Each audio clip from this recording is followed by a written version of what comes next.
I love that we can laugh in the face of tragedy.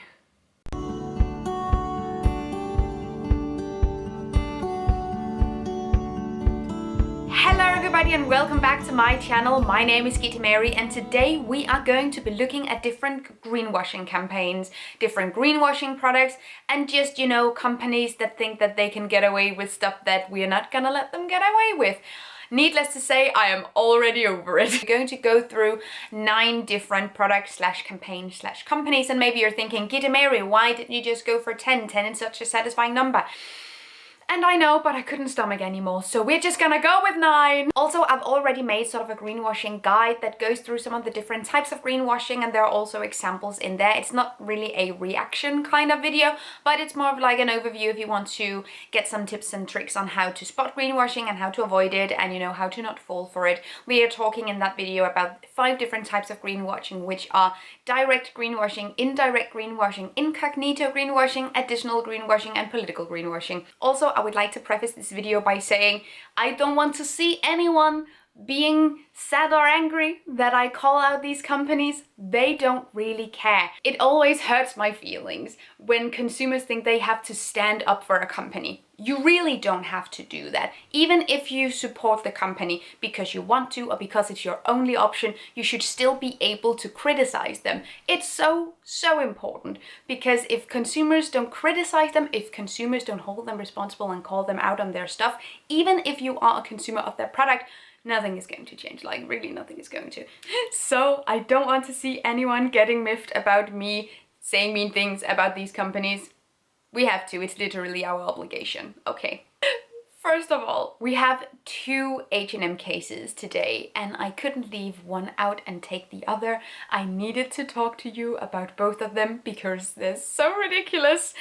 The first one, I don't know if you have heard. I don't know what that was, but H&M recently launched their Conscious Point system, and I have some thoughts.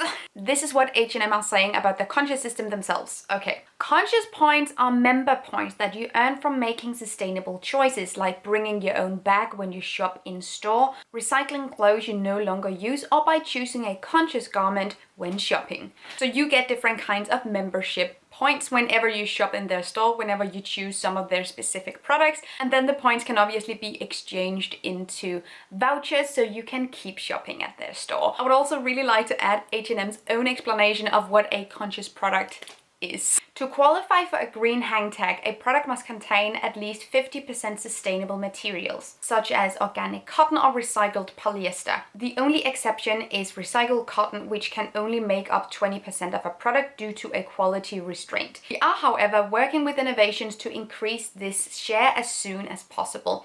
This tells us absolutely nothing. I think one of the funnier things that I found about reading this description is to qualify for the green hang tag, a product must contain, etc., etc. This sort of sounds like a certificate. This sort of sounds to the consumer like a product is lucky to qualify, or a product has to work hard to qualify.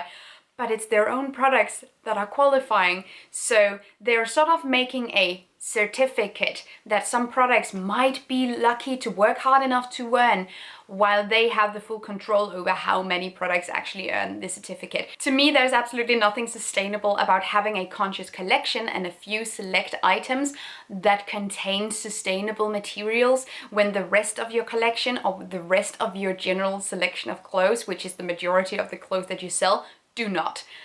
And generally making a point system that nudges consumers to purchase even more things is not really sustainable either.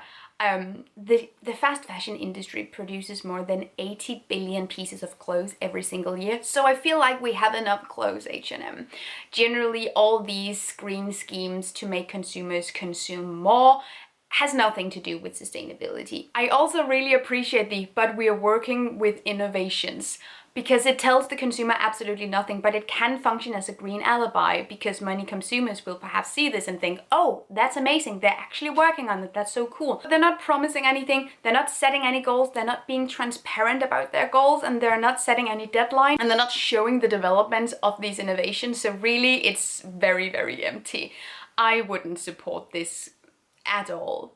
Not in a million years. The other H&M thing that I really need to include in this video was actually something I saw this morning while prepping for this video. And I was, oh, I need to include this. This is important because this is a pile of garbage. Okay. Let's do this. But on Instagram, H&M recently put out a sci-fi campaign with Maisie Williams that sort of taps into circular economy, recycling, and developing new habits and becoming new people with more sustainable habits. And these are some of the central points in the campaign. The first one is, no, but seriously, does anything we do make any difference? Here they're sort of trying to be relatable to consumers because consumers can sometimes feel really, really small when facing big environmental issues. Because we as consumers have very little control compared to big billion-dollar companies. And H&M, you're the big billion-dollar company that makes us feel powerless. So I don't want your relatability. Then the campaign quickly goes into talking about the recycling of garments. There's something about coding and old weaving techniques, and then Maisie Williams throws her shirt into a sci-fi CGI created loop on the street, and this is sort of going to symbolize H&M's ability to recycle garments. And in this parallel universe, apparently the garment recycling techniques have become so advanced that you can simply throw your shirt into a loop on the street and it's going to be recycled. And of course here they are referring to their own garment recycling program, and I talked about this in another video as well, I think in the greenwashing video again. But H&M are doing a lot to talk about how they are recycling garments, and that's amazing. If that's what they did, they are recycling a tiny fraction of the garments that are donated to them. The main reason why they have this program in the first place is because the consumers that donate clothing will get vouchers to again shop at H&M and thus have customers coming back over and over and over. And it's a really brilliant scheme. It's a really well-functioning, brilliant scheme because I hear everyone praising this return program, and it's not working. The majority of the clothes that they get will either end up in landfill or generally just be thrown away, or donated to thrift shops where a lot of clothes will also be thrown away. So you can just skip that step and either wear your clothes, upcycle it, or donate it or sell it. But giving it to H&M will not make it likely to be recycled into new fabrics. Generally, the fabric recycling is also somewhat of a myth. Only a small amount of fabrics generally can be recycled because we mix different kinds of materials and we really cannot pull them apart again. And neither can H&M, and they can't fool us with their weird sci-fi looking technology. It doesn't exist. They made it on a computer. That's not how it works. And I feel like it's very misleading to imply to consumers that it's just that easy. It really isn't. Okay, but there is more, and it gets weirder. After Maisie Williams has thrown her shirt into this loop, she herself also begins to evolve. Yes. And then she says, maybe all we need to do is evolve. And this is a classic greenwashing technique, and they're kind of doing it throughout the entire campaign. But big billion-dollar companies just loves to put the responsibility on consumers. And this we is not H&M as we. This we is consumers as we. Maisie Williams is talking to you as a consumer, and she's a fellow consumer. It's not we, the corporation H&M, are going to promise that we're going to change. That's not what's happening at all. But they're sort of projecting the responsibility onto the consumer, and that's something that big companies have been doing for decades at this point. And it's just so not a vibe. I cannot. No. Instead of spending all your money on weird sci-fi greenwashing campaigns, H&M, just pay your workers. Just produce less clothing. Now let's talk about Audi. I've recently seen tons of articles popping up here and there praising Audi for their sustainability initiatives, and I thought I wanted to look into it even further, and this is what I found. We will no longer develop a new combustion engine, but we will adapt our existing combustion engines to new emission guidelines. The story about Audi is that they are now phasing out the development of new combustion engines and instead favoring electrical engine development. And that sounds great right off the bat. But it's not necessarily a green story as much as it's just a doing good sound business story. Audi has not specified a date as to when they will sell their last car with an internal combustion engine. Really what they're doing is that they're saying it takes a long time and a lot of money and resources to develop new combustion engines, and we can see the market going in another direction. So it wouldn't really make sense to put a lot of resources into making something we won't be able to sell. Instead, we will now start developing more electrical engines because the market will at one point be in that favor, but they will not stop making the engines they're already making, and they will not stop selling the cars they're already selling. Vroom vroom. They're saying that as long as there is a market for combustion engine cars, they are going to keep producing them. That's not really a green story at all, and I don't think we should be that quick to praise a big company for doing just the very bare minimum. This is not even a sustainability initiative. It's just saying we will make what we can sell. Woohoo! Then I saw this great tweet from Shell. Shell tweeted, "What are you willing to do to help reduce emissions?" And again, it's sort of the same as with the H&M campaign. These companies are so happy to project all the responsibility of reducing emissions onto the consumer. Because that means that consumers are looking at themselves, and more importantly, consumers are looking at each other, pointing finger at their neighbors and not looking at the gigantic corporation that's really doing all the harm. Shell is even on the list of the 100 companies that are responsible for 71% of all global emissions, and I think they're number 9. So Shell, either you're really quiet right now or you're going to immediately start to reduce your own impact. None of this finger pointing, I'm just not having it. Nope. Okay, so this one is kind of recent. I've seen this surface here and there on the internet, and I thought I would mention it as well because it's really hilarious and also tragic, but also hilarious. We're going to talk about it. The South Korean beauty brand Innisfree launched a "I am a paper bottle" beauty product, and then a person bought the product and she took the packaging apart, and inside the paper shell was a plastic bottle. And this is brilliant marketing. What were you expecting consumers would do? Of course they're going to take it apart. If a consumer buys a product that's more sustainable than other products, chances are they're going to take it apart to recycle the different bits or compost it. Of course they're going to see that there's a plastic bottle underneath, and the damage control from this company has been chef's kiss. They are literally just saying that they oversaw the possibility that consumers might find the packaging misleading. That they didn't mean that the product was made entirely of paper, but simply that there was a paper component, that they were reducing plastic by putting the paper on top. And yeah, that is sure very misleading. Generally, this product is higher impact than just buying the plastic bottle, because now you both have the plastic as you would have previously, but you also have the paper shell that also took resources to produce. So really no one is winning. It's that great kind of greenwashing that actually makes the product even more unsustainable, because it's all about the look, you know? It's all about making other people perceive you as sustainable, and it's all about buying products that look sustainable. But really oh my god. Now, I have talked about boxed water before. Many times, I think. I included them in the last greenwashing video, and in the first greenwashing video I ever made, I also talked about them, but they just keep coming up. They keep being there, and they keep not changing their business entirely. I don't understand what they're doing. So I think it's actually a Danish company that does these boxed waters. I've seen them in Denmark so many times. They've written to me quite a few times as well, and just, you know, tried to connect on Instagram. I think I commented on one of their posts once, and I got a little explanation as to what they mean by sustainable, because this packaging is Tetra Pak, and Tetra Pak is a mixed material. Tetra Pak is not made from 100% cardboard. Tetra Pak is actually made from a plastic cardboard combination, which means that it's very unlikely to be recycled. There are a couple of places in the world that does recycling of Tetra Pak. I know Sweden does it, Portugal does it, and I'm sure many other places as well. But specifically Denmark and many other places as well do not have the facilities to recycle and take apart Tetra Pak. That's the case with many products, and they often end up in landfill where they won't decompose. They won't ever decompose in a normal compost either, because they're also made with plastic and not entirely compostable materials. So I don't really know what the sustainability part of this project is. In some cases, a plastic bottle would honestly be better, because at least you would be able to recycle parts of that, and no, recycling of plastic is not perfect whatsoever, but I feel like this is even a step down.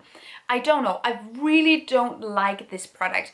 And the time I commented on one of their posts, I think I asked them, why are you promoting a Tetra Pak product in a country where Tetra Pak recycling is not available? To which I just got a reply that was sort of something like, well, they can recycle it in Sweden, we're hoping it will happen here as well.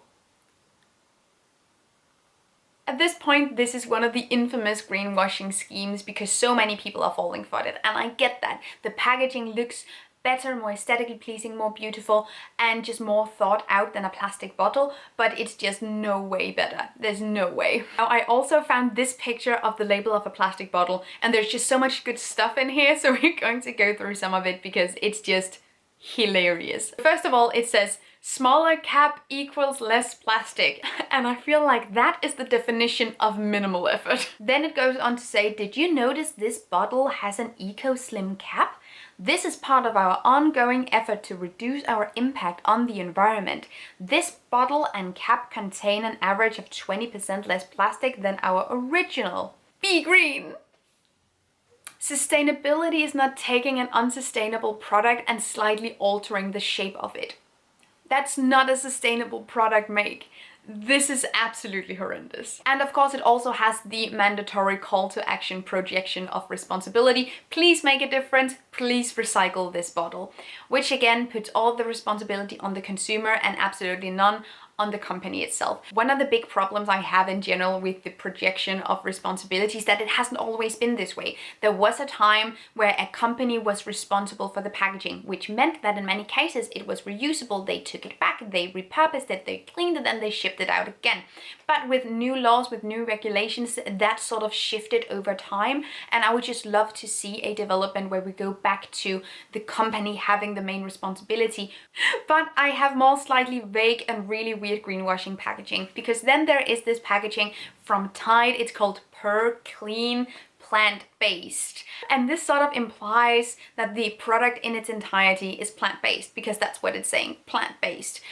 So you would assume that the ingredients are plant-based as well as the packaging, but that's not really the case. After looking into it a little bit, I can see that around 70% of the ingredients are derived from plant-based sources. 25% are not derived from plant-based sources. Some of the ingredients even have petrochemical origin, which means that they're derived from petroleum, aka the same as plastic. And it also hasn't really anything to do with the packaging itself, which is still also plastic. I think it's important to remember that words like plant-based, natural, eco, they're not certificates that come with regulation or restriction or third-party testing.